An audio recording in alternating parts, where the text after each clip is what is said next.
চাকরির আশায় দিন-রাত এক করে পড়াশোনা করার পরেও ভাগ্যের শিখে ছেড়ে না সবার। দেশে তাই হু হু করে বাড়ছে শিক্ষিত বেকারের সংখ্যা। সরকারি চাকরি পরিণত হয়েছে সোনার হরিণে।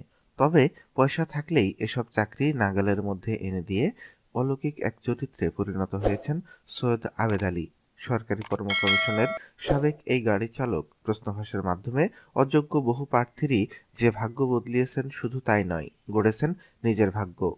সামান্য চালক থেকে পরিণত হয়েছেন তথাকথিত শিল্পপতিতে।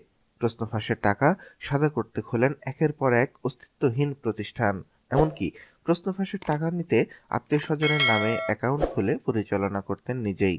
তথ্য বলছে, সরকারি চাকরির পরীক্ষা এলেই এসব অ্যাকাউন্টে বেড়ে যেত লেনদেন। আবেদ আলীর এমন অন্তত ১৬টি অ্যাকাউন্টের সন্ধান মিলেছে, যেখানে অন্তত ৬০ কোটি টাকা লেনদেনের তথ্য পাওয়া গেছে। এছাড়া আবেদ আলী চক্রের ১১৫টি অ্যাকাউন্টে ১২৫ কোটি টাকা লেনদেন করা হয়েছে।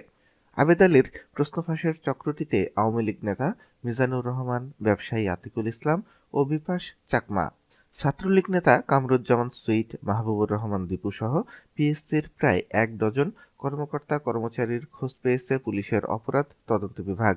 তাদের কয়েকজন আটক হয়ে আদালতে স্বীকারোক্তি দিলেও পিএসসি জানিয়েছে তারা প্রশ্নফাঁসের কোনো প্রমাণ পায়নি।